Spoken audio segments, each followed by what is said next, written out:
dagaal beeleedyo ayaa waxay ka soconayaan deegaano hoostaga degmada Maxaas oo ka tirsan gobolka Hiiraan qasaare kala duwan ayaa ka dhashay dagaaladaasi waxaana dagaaladaasi ay u dhaxayaan laba beel oo wada dega galgaduud iyo Hiiraan oo dagaalamay waxaa dawladda Soomaaliya lagu eedeeyay inay qayb ka tahay colaadaasi halka ka jirta haddaba nabadoon Maxamed Cabdi Maxamuud Lixle oo dhinaca ah kana soo jeedo gobolka Hiiraan waxa waraysiyo dalsan waxaana uu dawladda Soomaaliya ku eedeeyay in ay ka dambayso colaadaasi qaybna ay ka tahay sidoo kale waxa uu sheegay in mas'uuliyiin ka tirsan xukuumadda dad la dhashay dagaaladaasi ay ku jiraan lacag badan ay ku bixinayaan sidii dhaawacyada iyo sidoo kale dhimashada halka dadkii ku dhaawacmay dadkii ku dhintay loo soo qaadi lahaa loona keenin lahaa Muqdisho si loo daweeyo dadka kalena loo aaso waa dadka dhintay nabadoon Maxamed Cabdi Maxamuud Lixle ayaa arrimahaas ka hadlay waliba waa ogtahay waxaa jira bariyaha idaacadaha iyo meediyaha waa ka dhageysanaysan colaad ehelyaha ka jirto sakeeye markii hore annagu waxaa u haysanay dhul daaqa oo xoola iyo dad reer miyiga oo ku dagaalamay inay yihiin mar dambe markaa aragnay siday u hadlayaan nimanka siyaasiyiinta iyo odayaasha iyo nimanka ogaasada sheeganaya siday u hadlayaan waxaan ogaanay wuxuba inay yihiin wax wixii hore ka bedelan daaq aysan ahayn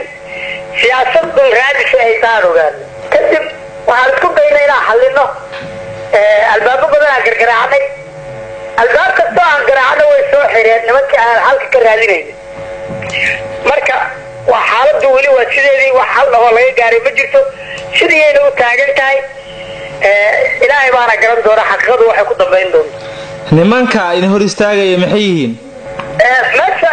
sidaa ula socotid nimanka soo duulay oo duulaanka tuulooyinkii ay degan yihiin ay ka yimaadeen iyo tuulooyin ay degan yihiin haddii lala hadlay oo la yidhi diyaariya aan wada hadalno aan waxayno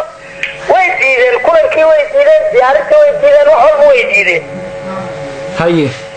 marka haddana weli wax alle oo wanaagsan oo laga gaaray ma jirto ilaa iyo hadda wax hadda isku diyaarsan oo nabad u diyaarsan inay abaabulaanna ma jirto kolley ma garanayo anigu waxaan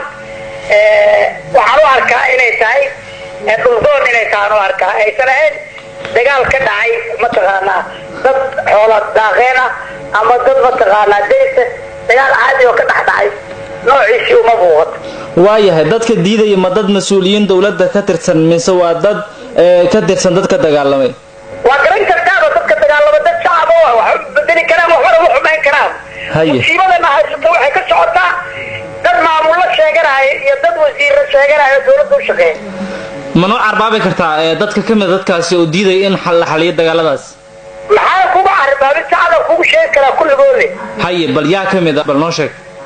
waad maqlaysa idaacadaha waxay ka dhaceen somaa nimanka sheeganaya inay mas-uuliyiin yihiin oo hirshabeelle ay u yihiin xildhibaano carubeer hirshabeelle xildhibaano loogu magacaabay maba ogeyn haye midda kale waad la socotaa waxay soo qoreen xildhibaanada oo mataqaanaa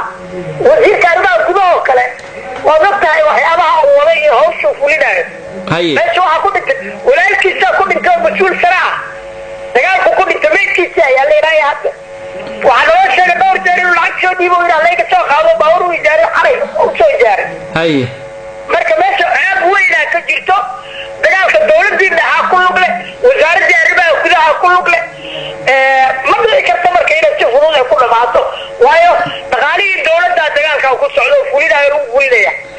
sidee lagu caddayn karaa nabadoon in dawladdu ay qayb ka tahay dagaaladaas see loo caddayn baabuurta ijaaray ciddii uu ka ijaaraan lahayaa wuxuu yadanayaane oo meedkaa lagu soo qaaday yidhi yaa haya caddeemahaas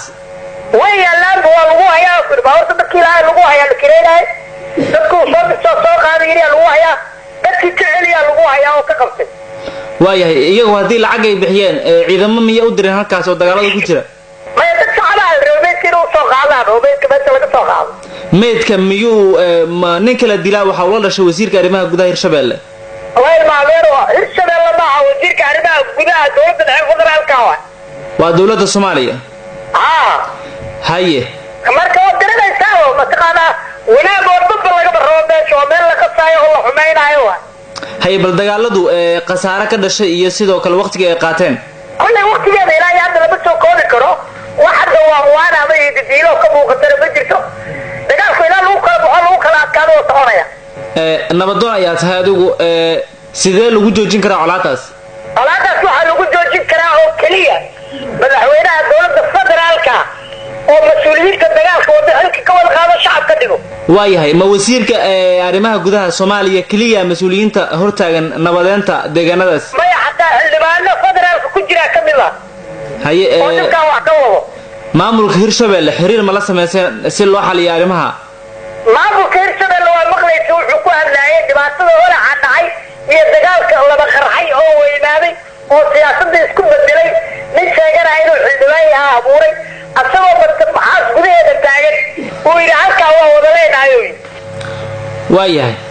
magaalada ka adiga aadan lahayn haddaad tiraa halkaa shirkaa kugulahay oo kula leeyahay soo colaad qarxadoo bilaabatay maaha haye marka dhibaatada ugu weyn buu kuwaasaa abuuray annagu dee kabarada jaadka ayuu habeenkii baryaan ma ogeyna goor xildhibaano noqdeen ma ogeyn goor la abaabulayna ma ogeyn cid magacaawdayna ma naqaanaba haddaba naloo sheega nallee waa xildhibaano ma la isdhihi karaa mucaarad ayaa tahanaba doone mucaarad yaa ku ahayoo jiro mucaarad waxaa lagu noqdaa dowlad jirtoo taagan xildhibaanada iyo mas'uuliyiinta aad eedeynayso ayaad mucaarad ku tahay ma la isdhihi karaa yee kaa hoos bixin mucaarad waxaan ilaa ninkii dowlad mucaarad ku ah anugu dowlad mucaarad ku mayey haye xildhibaan shaksiya waa la eedeyn karaa hadduu dembi galana waa lagu caddayn karaa waayahay hataa waxaa laga soo qori karaa daawad maxkamad loo gudbin karaa waayahay eedeymo kale ayaa jira oo ay ku eedeeyeen maamulka gobolka iyo gaar ahaan maamulka Maxaas inay ka dambeeyaan arrimahaas bal maxaa kala socotaa yaa ku eedeynayo xildhibaano ka tirsan Hirshabelle ayaa maamulka degmada Maxaas ku eedeeyeen dagaaladaas ay ka dambeeyaan macnaha gudoomiyaha degmada Maxaas ka dambeeyay bay leeyihiin waa nasiib darro nooceeda waaye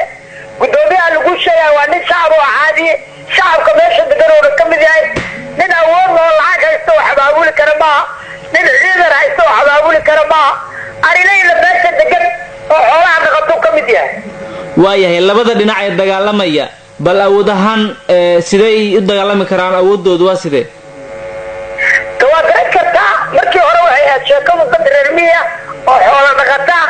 oo dagaalamaya haye hadda laakiin facility badanaa timid dagaalkii waxaa ka muuqata qaab dowladeeda ka muuqato soo ma noqonaysa marka in hal dhinac laga awood badan yahay maya biidnillaahi alkariim waxaa guushu ay mari doontaa xaggeeda cidda xaqa leh haye waayahay cidda xaqa leh sidee lagu ogaan karaa dagaaladu way socdaan labada dhinac way dagaalamayaan dhib kugu jira had iyo jeer dagaal kastoo dhaco waxaa guulaysato cidda xaqa leh waayahay hadda waa sidee goobaha dagaaladu ay ka dhaceen hadda xaaladdu waa degan tahay saacadda aan kula hadlaayo haye waxa is hor fadhiya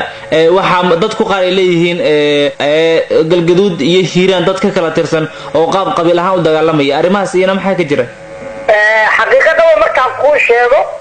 dadka dagaalamaya galgaduud ay ka yimaadeen wayna wataan oo way ka muuqataabo inay wataan qalab oo maamulku leeyahay inay wataan way ka muuqataa sidee ugu muuqataa waxay uga muuqataa dadka la dilay qaarkood saraakiil waaye haye oo meydka oo meesha yaallo lagu arko oo la tegey oo dagaalka lagu dilay waxaa kaloo arkaysaa facilitiga ay meesha la yimideen dad erileeyaysan ahayn waa dareemaysaa haye sidaas aawadeed waxaan kuu sheegayaa oo dhab ah dagaalkan uu ka bedelan yahay dagaalkii qabiilka maxaa ku dhacay waa dagaal qorshaysan oo lagu doonayo in lagu hanto magaalada lagu afduubo haye ha ahaato siday doontana ha u dhacdo laakiin anigu waxaan kuu sheegayaa wiilasha yaryar ee meesha joogo gurigay ku dhasheen ay joogaan magaaladan ayagaa u dhasho iskale oo degan markay dhammaadaan unbaa lagala wareegi karaa ma isdhihi kartaa dhinac ayaa la jirta adigu sababtoo ah haddii aad nabadoon tahay in arrintaa la dhaxaysaan soo lama rabin xaqiiqada waxaan kuu sheegayaa dhinacaa la jirta waxba hay dhihin way cadda ay taas inaa dhinac la jiro waayo wiilasha dhammaanaya waa kuwii aan nabadoon ku ahaa waay haye dagaalka kuwa lagu soo qaadayna waa ayagii haye waajib muqadasay ugu tahay inaad difaaco naftooda iyo maalkooda iyo degmadoodaba